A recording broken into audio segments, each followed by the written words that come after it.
ఓం గురుబ్రహ్మా గురుర్విష్ణు గురుదేవో మహేశ్వరః గురుస్సాక్షాత్ పరం బ్రహ్మ తస్మై శ్రీ గురవే నమః. సదాశివసమారంభాం శంకరాచార్య మధ్యమాం అస్మదాచార్య పర్యంతాం వందే గురుపరంపరాం. వ్యాసాయ విష్ణురూపాయ వ్యాసరూపాయ విష్ణవే నమో వై బ్రహ్మనిధయే వాసిష్ఠాయ నమో నమః. శ్రీ గురుభ్యో నమః. ఈనాడు అత్యంత సుదినం, మహాగురు పూర్ణిమ. మామూలు పూర్ణిమ ఒక 1000 పూర్ణిమలు కలిపితే ఎంత గొప్పదో, ఈనాడు గురు పూర్ణిమ అంత గొప్పది. గురు పూర్ణిమ ఆ గురు పరంపరగా మనం తీసుకున్నప్పుడు వ్యాస మహర్షి గారు మహానుభావుడు. వ్యాస మహర్షి గారు జన్మించినటువంటి పౌర్ణమిగా చెప్పబడుతుంది. అలాంటి గురు పూర్ణిమ, వ్యాస పూర్ణిమ, ఇది పూర్తిగా ఏ సాధువులకో ఇంకెవరికో ఇది పౌర్ణిమ అనేటువంటి దానికన్నా కూడా అది అన్వయించదు. ఇది వ్యాస పౌర్ణిమ అని గుర్తుపెట్టుకోవాలి. తప్పకుండా అందరం కూడా వ్యాసుడికి రుణపడి ఉన్నాం. మనం వ్యాస మహర్షి వల్లనే ఇవాళ ఇన్ని సాంప్రదాయాలు,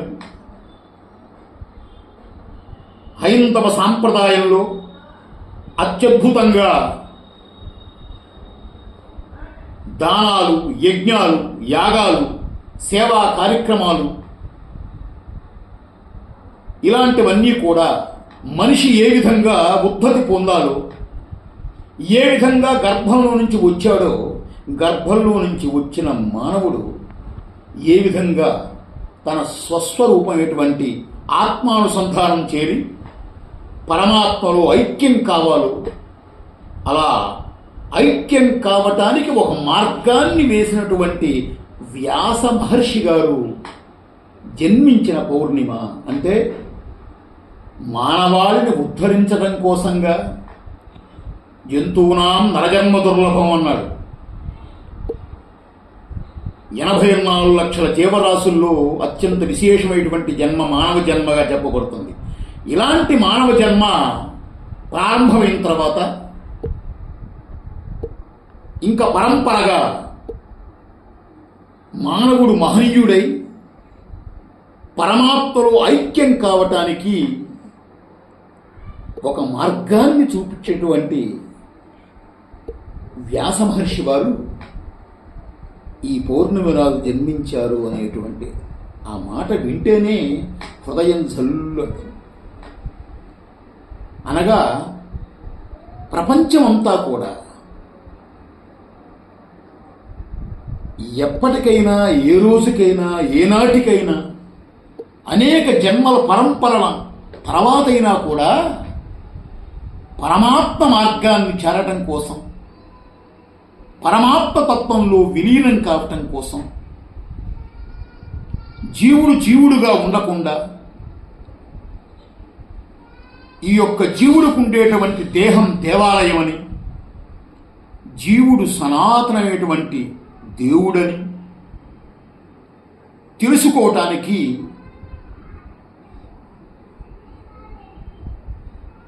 ఆది, ఈ యొక్క జీవుడు దేవుడు అని తెలుసుకోవటానికి ఆది బీజం నాటినటువంటి మహర్షి వారు వ్యాస మహర్షి వారు. వ్యాసుడే జన్మించకపోతే మనిషిని పరమాత్మకి దగ్గరయ్యేటువంటి అవకాశమే లేదు. 84 లక్షల తర్వాత వచ్చేటువంటి మానవ జన్మ ఏదైతే ఉందో, ఈ మానవ జన్మ సంపూర్ణత్వానికి సిద్ధించపడదు అన్నాడు. ఒక్కసారి మనిషిగా పుట్టినటువంటి ఈ మానవ జన్మ పరమాత్మను తెలుసుకునేటువంటి మార్గంలోకి వెళ్ళకపోతే మళ్ళీ ఈ మానవ శరీరం పోయిన తర్వాత మనిషి పునః ఇలాంటి మానవ శరీరం రాదు అన్నాడు. అనేక జంతువులుగా గర్భాల్లో పడి ఒక పిల్లిగా, బల్లిగా, నల్లిగా, కుక్కగా, పందిగా అనేక జంతువుల్లో ఈ మనిషి వెళ్ళాల్సి వస్తుంది. అలా వెళ్లకుండా ఈ మనుష్య జన్మ, ఈ జన్మ తర్వాత అసలు జన్మే లేకుండా, అనగా పూర్ణత్వం సిద్ధింపజేసుకునేటువంటి మార్గంగా పరమాత్మలో ఐక్యం కావటం కోసంగా వ్యాస మహర్షి వారు జన్మించి ఒక పరంపర ఏర్పాటు చేశారు ఈ యొక్క భారతదేశంలో, జగత్తు మొత్తానికి కూడా. ఆ పరంపరే గురు పరంపర. సదాశివ సమారంభాం, పరమేశ్వరుడే, ఆ మహా విష్ణు అవతారమైనటువంటి వ్యాసుడే సాక్షాత్తు వ్యాస మహర్షిగా జన్మించి బాదరాయణుడు అంటారు మహానుభావుణ్ణి. బదరికాశ్రమంలో వ్యాసుడు జన్మించిన తర్వాత ఆ వ్యాసుడు యొక్క జ్ఞాన భిక్ష వల్ల ఇంతమంది మహనీయులు లోకంలో అవతరించారు. ఎంతమందో ఆదిశంకరాచార్య మధ్యమ, ఆదిశంకరుల దగ్గర నుండి కూడా భగవాన్ శ్రీ రమణ మహర్షి వరకు గురు పరంపరగా మనం చెప్పుకోవాల్సినటువంటి ప్రధానమైనటువంటి గురువు వ్యాస భగవాను. కాబట్టి వ్యాస భగవానుడి యొక్క జననమే లేకపోతే గురు పరంపరే లేదు జగత్తులో. ఎవరికి వారుగా మొండిగా మిగిలిపోయి దండగ్గా మానవ జన్మ వృధా చేసుకొని మళ్ళీ పునః పరమాత్మను చేరకుండా ఈ శరీరం గతించిన తర్వాత మళ్ళీ అనేక జంతుజాలంలో, క్రిమికీటకాదుల్లో, గర్భాలయంలో పుట్టాల్సినటువంటి పరిస్థితి. అలాంటి పరిస్థితిలోకి పోకుండా వ్యాస మహర్షి వారు మన మీద ఎంతో దయతో వేదాన్ని 4 భాగాలుగా విభజించి ఋగ్, యజు, సామాధర్మ వేద రాశి మొత్తాన్ని 4 భాగాలుగా విభజించి కర్మ సిద్ధాంతానికి ఒక వేదం, అనుష్ఠాన సిద్ధాంతానికి ఒక వేదం, జ్ఞానబోధకి, జ్ఞాన పరంపరగా ఉండేటువంటి విద్య నేర్చుకోవడానికి ఒక వేదం, అనేక శాస్త్ర సమ్మతమైనటువంటి వైజ్ఞానిక విషయాలు తెలుసుకోవడానికి ఒక వేదం, ఇలా 4 వేదాలుగా విభజించి మానవాళికి ఒక జ్ఞానోదయమైనటువంటి ఒక భిక్ష పెట్టారండి వ్యాస మహర్షి వారు. ఆయన పెట్టినటువంటి ఆ వేద పరంపర భిక్ష వల్లే ఇవాళ అన్ని దేశాల్లో కన్నా భారతదేశంలో అనేక సంస్కారాలతో కూడుకున్నటువంటి ఆచారాలు, వివిధ ఆచారాలు, వివిధ సేవలు, భగవత్ కైంకర్యాలు, భగవానుడి యందు ఆసక్తి కలగటం కానీ, గంగా, యమున, సరస్వతి మొదలగు ఆ పుణ్య నదులు ప్రవహించడం కానీ, ఆయా నదుల్లో స్నానం చేసి జనులు పాపరహితులై శుద్ధ మనస్కులై పరమాత్మను దర్శించడం కానీ ఇవన్నీ జరుగుతున్నాయి అంటే వ్యాసుడి యొక్క అనుగ్రహం వల్లనే. అలాంటి వ్యాస మహర్షి 4 వేదరాశి మొత్తాన్ని 4 వేదాలుగా విభజించిన తర్వాత యజ్ఞయాగాది క్రతువులుగా యజుర్వేదాన్ని, అనుష్ఠానానికి ఋగ్వేదాన్ని, ఈ విధంగా 4 వేదాలుగా ఒక్క వేదరాశిని 4 భాగాలు చేసి లోకానికి అందించారు మహనీయుడు. అలాంటి వ్యాసుడి యొక్క ఆ పూర్ణత్వానికి గుర్తుగా వ్యాస పూర్ణిమ ఆవిర్భవించబడింది. పూర్ణిమకి వెలుగు రావటానికి గల కారణమే వ్యాసుడు. కాబట్టి వ్యాసుడితో కూడుకున్న పౌర్ణమి. ఆ పౌర్ణమికి కూడా వ్యాసుడి వల్ల పేరు వచ్చింది అంటే చంద్రుడు కూడా పులకించిపోయారట. చంద్రుడు అనుకున్నాడట,